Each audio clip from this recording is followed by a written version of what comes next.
All right, so most of the time when I get up and I consult with different universities or professional teams, we often tell you what to do. Do this. But the way most sports work is we tell you what not to do. Soccer, don't use your hands, right? Cross country, don't run off the track here. Football, you got a whole bunch of not to do things, right? Depending on your position as it goes through. So this little speech that I'm going to give today is just 5 things of what not to do. Sometimes when we give you guys advice that say, hey, just do this, we think, well, if I can't do that, then I'm not going to change anything whatsoever. As mentioned, I study human performance. You guys are one of the few high schools in America that I work with. Other than that, I work with Division I, Division II universities and professional sports teams. It's an honor for me to be here working with you guys because I like working with youth athletes. But one thing that we found along the way is if you do nothing different, don't expect anything different to happen, right? You want to get to another level where you've never been before, it takes you doing maybe a couple things that you've never done before. That's the point of this speech today as I go through this. So again, about 5 minutes for each one of these talks. I was lucky enough that I got to play professional sports for about 7 years in football, a couple of years in soccer as well. I was a kicker. It was nice. I mainly played arena football. I get to now watch 2 of my backup kickers play in the NFL this season, which is always a fun thing for the backup kickers. But I was the only kicker in the top 50 list of arena football players to be one of the top players.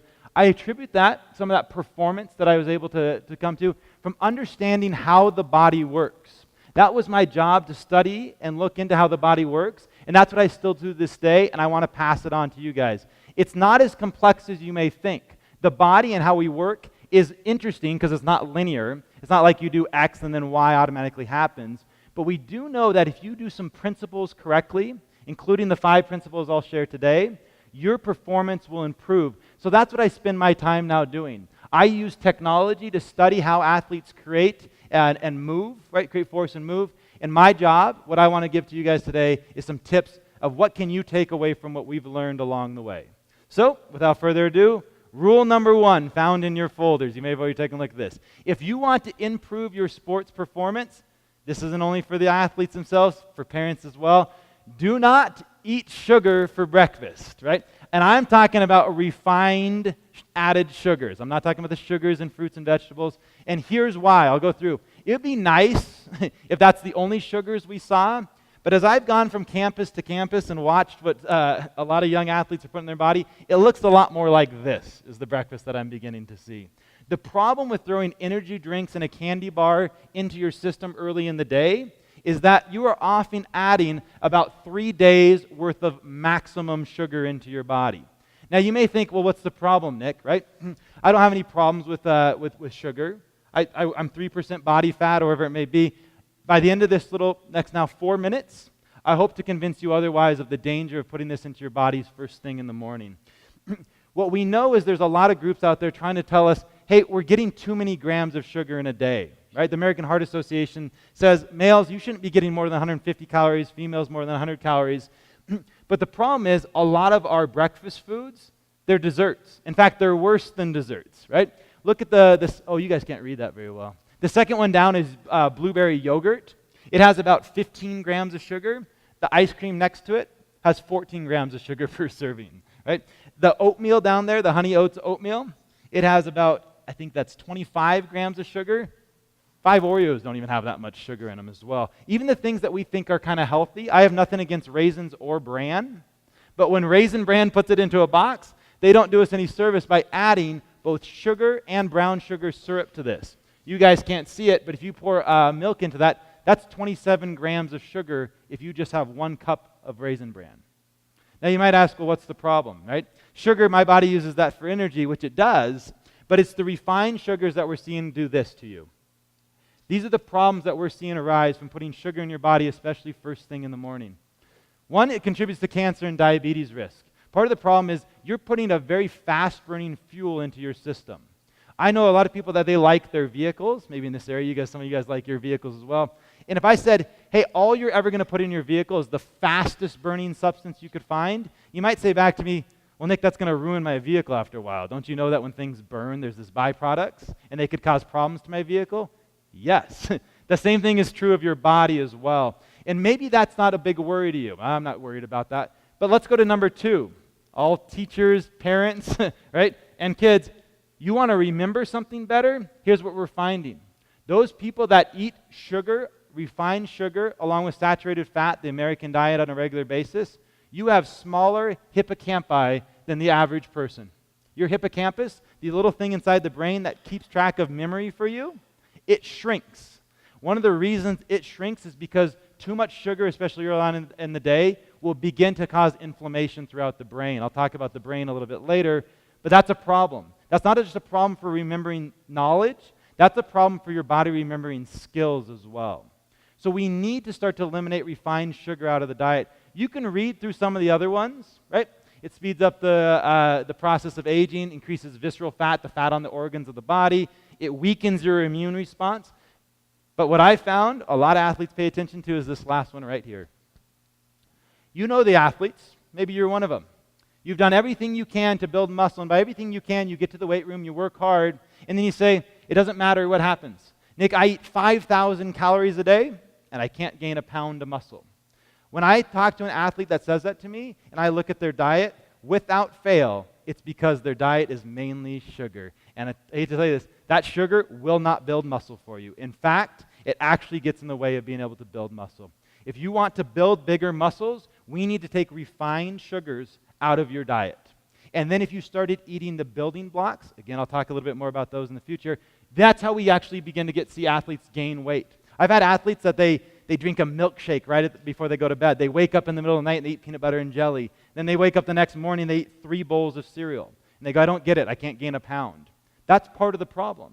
Your body might be able to burn through that stuff, but you're interfering with its ability to be able to build muscle, help your immune system, remember things. And so it's not just me saying this stuff. I brought this slide up last year. Top-level athletes know this as well, right? LeBron James, when he was asked, man, how do you have that stamina in the playoffs? His response, the thing that I start cutting out is the sugars. The sugars are what I cut out. Why does he cut out the sugars? They slow down the recovery process. Of course they do. When you just got done working really, really hard, you've caused some damage in your muscles and across the body. You need your body to recover. The worst thing you could do is give it extra refined sugars, things that are going to add to the inflammation. He also, and I like this quote, right? He says, optimal recovery is pretty good, right? Whoever can recover the fastest. So I get rid of the sugars, but the carbs I ramp up. Because there's a difference. Refined added sugars, though they're a small substrate of carbs, they're not the same as the carbs that you eat from real food. And so he's right. He needs to ramp up the carbs, right? The vegetables, the whole grains, the real food items, but we need to cut down on the things causing inflammation. In fact, in your guys' folders today, we give you some tips of how you can go about cutting out some sugar from your diet. And in fact, this will be true of every single little thing inside your folder. If you guys try any of these challenges that we put in your folder, and by the end of September, you turn in a completed challenge to the activities office, there will be a drawing for both athletes and parents alike, right? Where there'll be a drawing for prizes for you guys at the end of a month. Just to say, try this out. If you've never tried it out, you don't know what it feels like to always have this optimal performance. You think that you should get tired all the time, or, gosh, I had a good game and then I had a bad game. I just was off, right? Top-level athletes can't afford to be off, and that's what I want to give to you guys, right? I want you guys to win those awards again that you just won this year for your boys and girls teams. Win those each year, and you can start by trying to eliminate some sugar. So, the rule is, do not eat sugar for breakfast.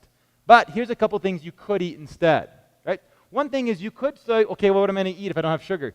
You could start your meal with a vegetable. That may sound crazy to some of you, but if you started with a vegetable you wanted to eat and then made your meal around that, there's not too many people putting maple syrup on broccoli, right, early in the morning. The idea would be if I started with a vegetable, I could plan the rest of my breakfast from that. If you need ideas, no problem. I Googled it, and this is what came up, right?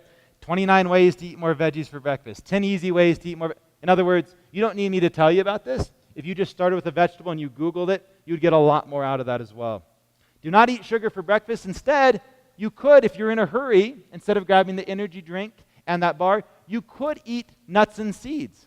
They're really easy to transport. They're easy to throw into a bag, and they're extremely easy for you to travel around with them, and they don't waste to the side. In fact, a guy named Charles Poliquin, if you want to look him up later, he goes online by the name Strength Sensei. Right? He says the best breakfast. This guy has trained thousands of professional athletes. 26 different gold medalists in different events, right? And he says meat and nuts is the best breakfast you could possibly start with. If you want to listen to him, there's a picture of it. I don't know if you guys can see the picture. He's in his mid-60s and he's pretty ripped.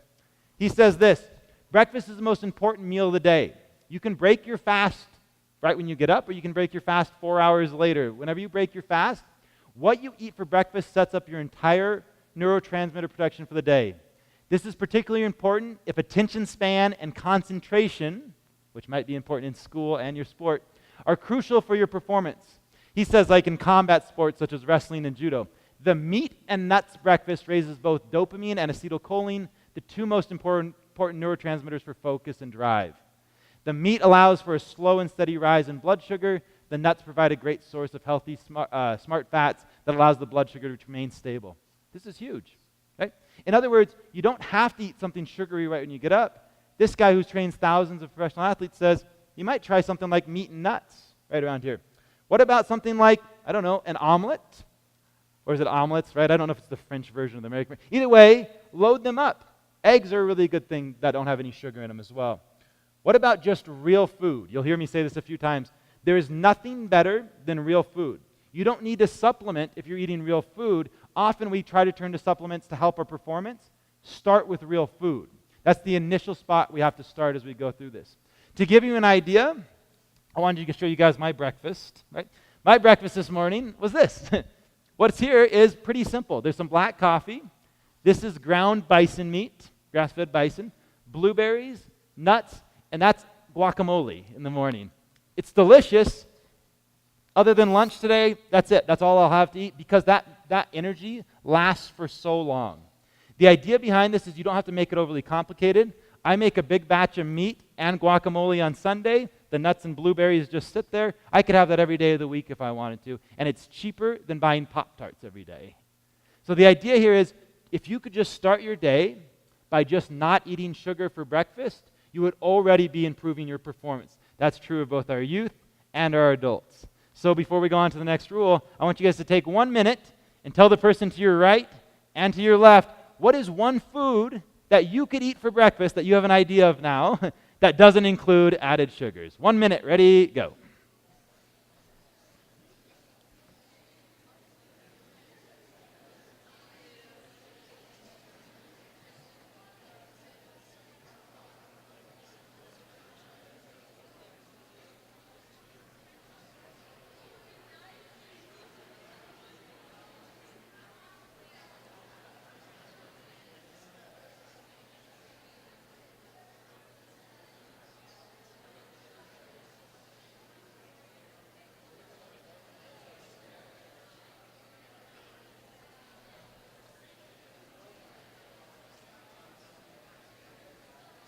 Okay, I have my running clock, so I'm going to get you guys out of here in less than 30 minutes on my running clock. Perfect.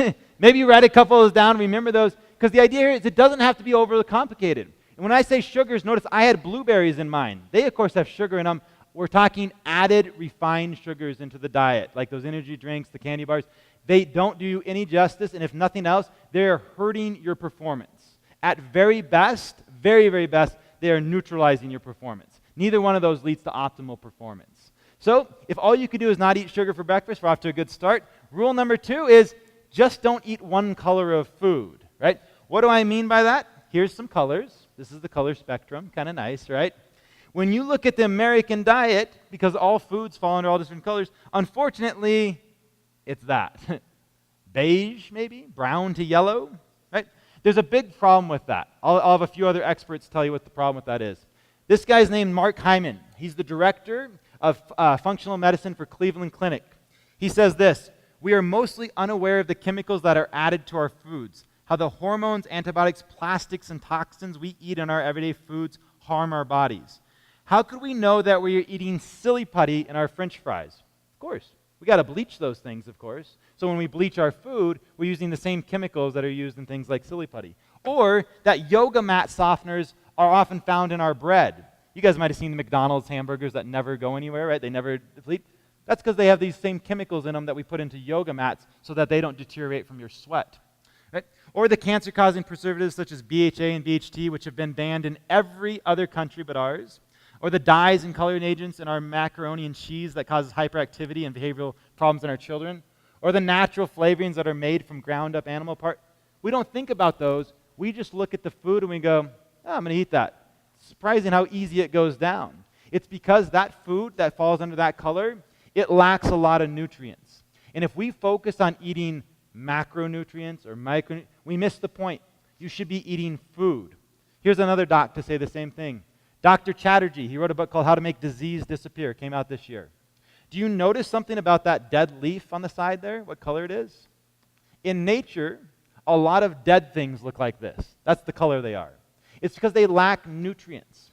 Nutrient-dense foods often look like this, as you can see from his leaves as they change their colors. The life of things is often that color. In fact, the life of things spans all these colors. And that is what we need to be eating. We need to be eating different colors because they give us life. How do you do that? You just eat real food. Food that is close to us, found in nature as possible. Food that can be picked or gathered. Food that grows in nature, not manufactured in a factory. In fact, it's a pretty simple pyramid. I've brought this one up before. Eat real food. Part of the reason you need to eat real food is because of all the nutrients spread out throughout that. But I've heard people say before, well, Nick, I'll just supplement these nutrients. There's a big problem with when we turn to supplementation instead of food. I'll give you one that's a very common one that I see. People don't want to get sick, so they start supplementing vitamin C. And they take in a lot of vitamin C. They pour that vitamin C in their hand, and they throw it down their throats. It does help you from stopping getting sick. But the problem with too much vitamin C when you take it in a supplement form is it also reduces your body's ability to absorb iron. Now, iron's a pretty important thing because hemoglobin in your blood, which is made of iron, is what carries oxygen to your muscles. And so I've had many an athlete who goes, I'm trying not to get sick, supplements with vitamin C's, and we see their performance tank. They don't run as far as fast, right? They don't have as good of endurance, and they go, I wonder what's going on. We know exactly what's going on. Now, had they just eaten food, an orange, for example, a carrot or two, that would have helped them significantly because food has built in it the ability to pass through your system and help your system holistically. In fact, we put this little sheet inside of you guys' folder as well. We now know that living in your gut are more bacteria than there are cells of you. They outnumber us sometimes as much as 100 to 1. They're smaller than our cells, but they live inside of us. They're called probiotics, right? In fact, we've almost depleted them so much that there's companies out there selling probiotics to us. You can get probiotics, you just got to eat real food. Food that might have a little dirt still on it, right? Food that's maybe been fermented a little bit. And those bugs, those probiotics, they do a heck of a lot for us. You guys can read that sheet, but I'm going to name two things they do for you. One, they help produce over 90% of your serotonins found right in your gut. Serotonin not only makes you feel good, but this is important for athletes, it makes you more confident. It adds to your posture where you stand a little taller, you feel better, and when you do that, you also release more growth hormone within your body as well. You can recover better just by feeding those bugs some food that they like to eat. Those bugs also produce about 75% of our immune system. They help with it. They could also attack it if we don't feed them the right food. So all you got to do is feed them the food they like. And what do they like to eat? This is going to be a big surprise. Real food, right? They like to eat food of different colors. They love fiber. They love to eat fiber. So much so that you can go to a health food store now and they'll try to sell you ground up fiber and they call it prebiotics. Fancy name for saying they're selling you ground up fiber. You can get the same thing by just eating different colors of foods. These different color foods have different phytonutrients in them, but what I like about them is they feed different bugs. So part of the challenge that we put in there for you guys is if you could try to eat 5 different colors of foods every day, real foods, you would be feeding the different types of bugs within your system. It's maybe not as hard as you think. Remember my breakfast? I'm just going to go through that. Not to say you guys have to eat that breakfast all the time, but let me go through it real quick. Those blueberries, check. There's one color of food that my bugs like to eat. Right? What about those nuts? They're another one. They're a real food item. There's another color. That guacamole, of course it has avocado, so there's the green. In there was also tomato and red onions. I now have 5 checks in 4 different colors with one meal. The idea there is if you can feed your bugs the right things, they like it. They just don't like the single color stuff. And as a result of that, we can actually help ourselves improve our performance by not being as sick as often, but also by giving our body the nutrients it needs to build muscle and be able to recover quicker. Pretty good? So the one color doesn't do it. So now, again, your guys' turn to share. Take 1 minute. What is at least 1 or 2 food items that you can eat every day that have another color besides yellow or beige or brown? All right, share with the person next to you.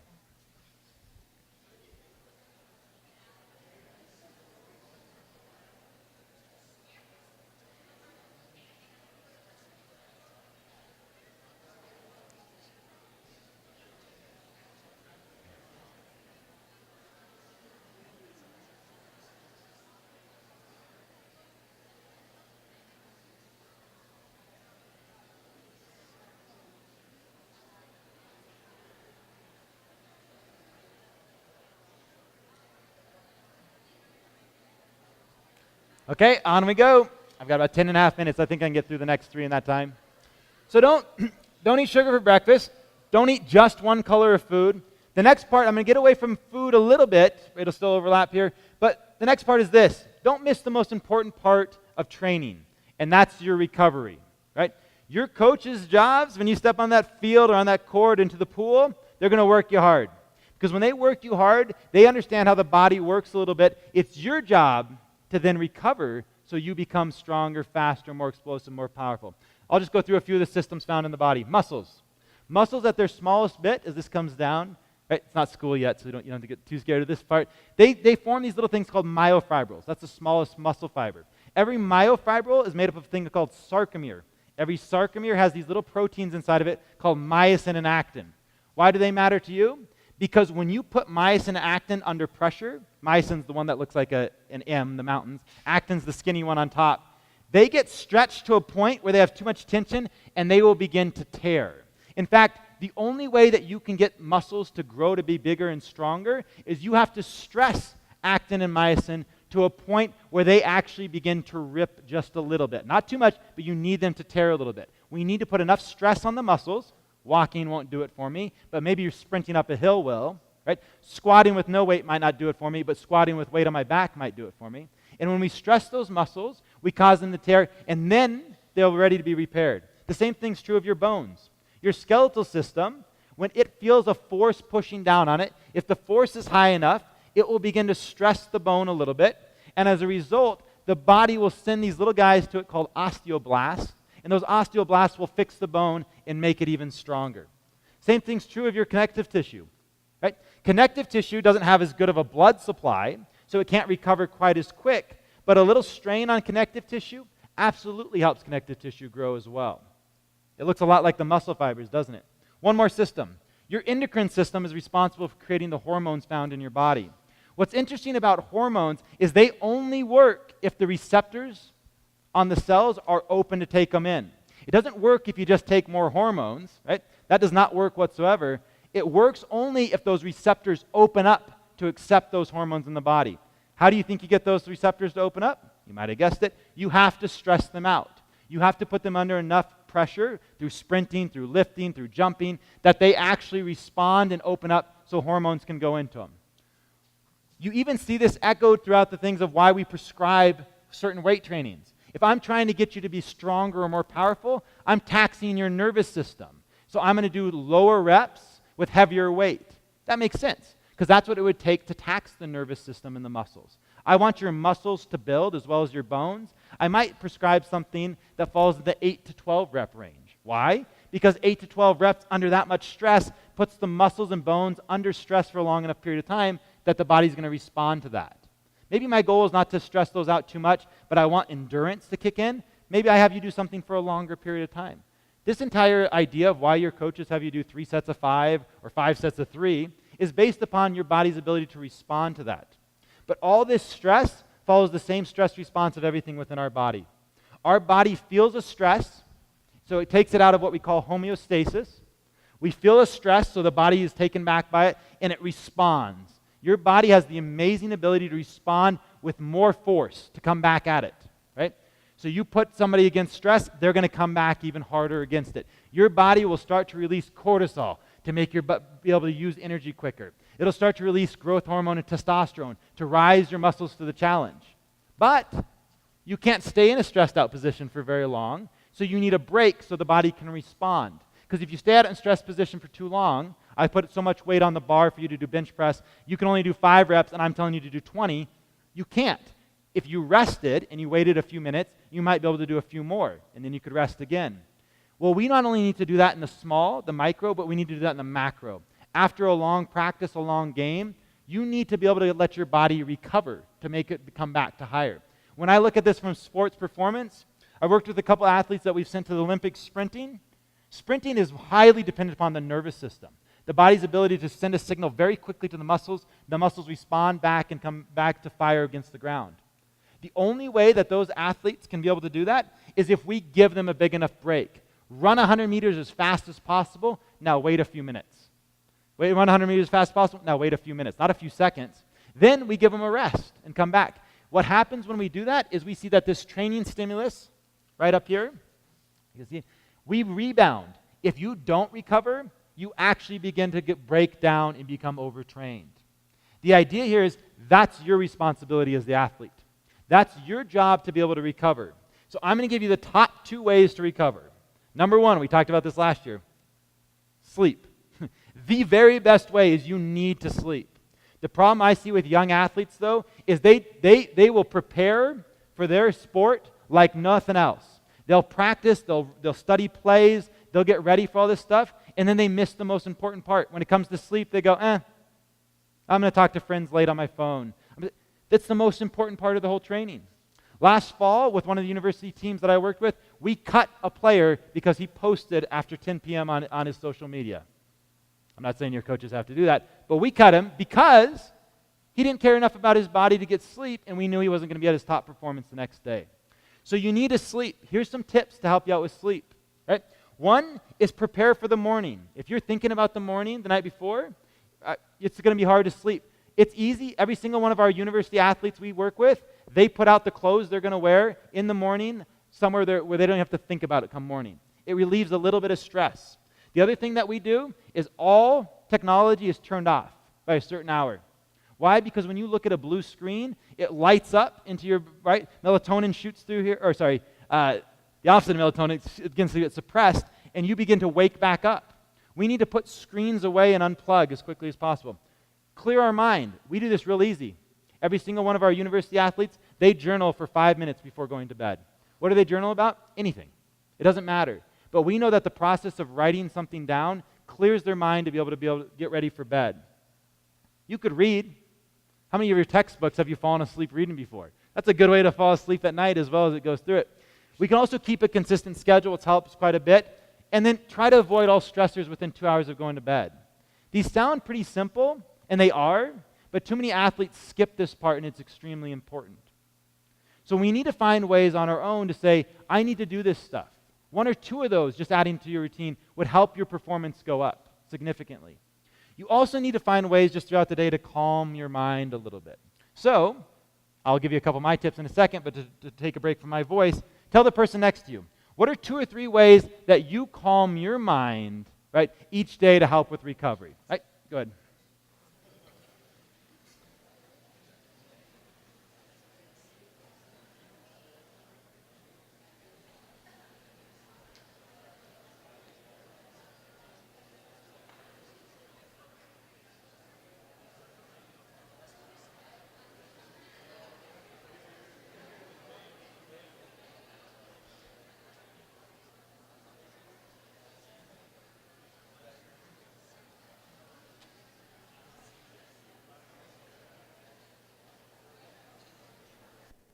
Okay, I'm going to jump in again.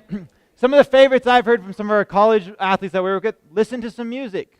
Go sit outside. Take off your shoes and sit next to a friend, right, and just hang out. Any of those things can help with bringing the stress of the body back down, not only for our athletes, but for you adults as well, right? We need to find some time each day, 5 to 10 minutes is all it takes, to calm our body back down. If you have no other time to do it but right before bed, great. Find a way to de-stress your body right before bed as much as possible. But that ultimately is your responsibility. You want to get the most out of your training? The training is the thing that stresses it. Your job is to find a way to recover by calming the body back down. Okay, for rule number 4, I'm going to have you guys stand up real quick. It's just kind of a fun one. It won't be long, I promise. Nice, thanks for standing up. Rule number 4, I study biomechanics and how people move to increase their performance. I'm going to give you one clue and key that can help everybody in this room. Do not leave out the most powerful part of your body. I'll get to it in a second here as you guys stand. When you look at your hips, the hip muscles, it's amazing what's happening around our hips. There are short muscles, there are long muscles, there are thick muscles, thin muscles, deep muscles, muscles that go from the front of your femur to the back of your lower spine. Your hamstring group goes from underneath your glutes, attaches to the tibia, down here past the knee. It's amazing all these muscles that attach around the hip. But the hip itself is incomplete without the muscles right above it, which we call the abdominal muscles. The hip plus the abdominals is called the core, and it's the most powerful part of your body. But it's not the abdominals alone. The core must work together with the hips in order to work properly. When we look at this is from a guy named Gray Cook, right? That kind of left something out, didn't it? That's right. When we look at the muscles by themselves, you guys can't see that first part. If you were to isolate just the muscles of the abdominals, all they do is they bend the core. They flex it from side to side. No good athlete I've ever seen as they go to sprint and change directions does this and then runs. And that's not athletic because you're ruining power throughout it. So I'm going to teach you guys in just a few seconds here how to be able to maximize the power of your core. I want you to do this. Take your thumbs and put them on the bottom of your ribs. Nice. Take your pinkies and put them on the top of your hips. Okay, I'm going to have you sit down, but you're going to have to stand back up. As you go to sit down, try to bring those two as close together as possible. Go ahead. Try to bring those close and then sit down. Go ahead. Okay, now when you stand up, right, now get them tall again. Now when you go to stand up, bring them really close to each other again and then stand up. Okay, go ahead. Okay, good. Don't ever do that again, ever, right? Because that's the worst thing you can do for your body. What you just did, you guys shouldn't have got injured from it. What you just did is you just hinged through something called your lumbar spine. Anytime my rib cage comes toward my hips, I am hinging through one of the weakest moving parts of the body. This part of the body is meant to be strong, upright, but as soon as I flex by bringing my rib cage toward my spine, I have now just flexed through the lumbar spine, and this is why, by the way, 90+% of all adults have lower back pain. 80+% of all adults will miss work because of that lower back pain. Why? Because we move the wrong way. We're not using the most powerful part of the body. Okay, so one more time. Thumbs here, fingers, pinkies here. Now when you sit down, don't let them come anywhere near one another. They have to stay apart. Go ahead, sit down into it. Nice. Now from a sitting position, stand back up. You just use the most powerful part of your body. In fact, when I work with athletes, we have them do this exact thing. Every day before practice, we have them bend their knees. If you want to do this with me, you can, else I'll be the only one looking silly. Bend your knees. We do this. Hips go straight back. And then we just fire our shoulder blades together.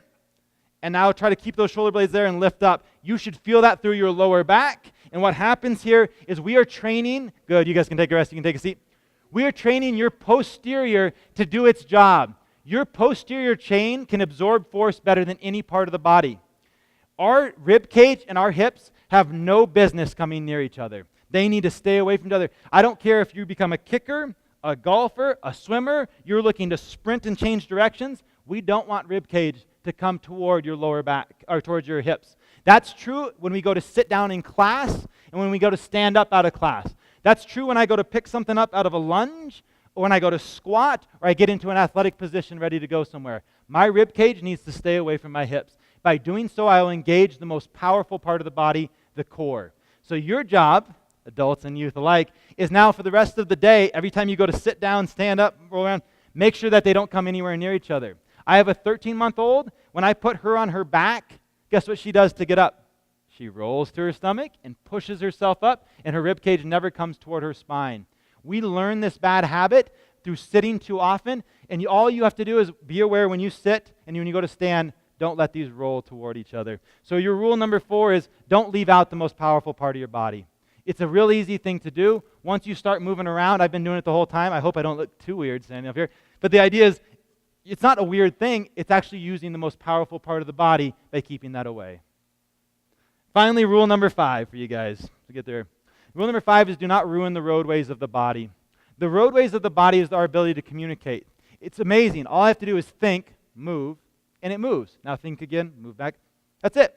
A thought can be manifested into a movement of the body through this simple pathway, the nervous system. The nervous system is the roadway of our body to communicate information. What we know about the nervous system, as you see here, is it's complex, and there's billions of them. Right? Just in the brain alone, we think there might be close to 100 billion of these nerves. Now across the rest of the body, they're spread out. Every single one of those nerves is wrapped with something called myelin. Myelin wraps itself around nerves to make them transmit information quicker. Right?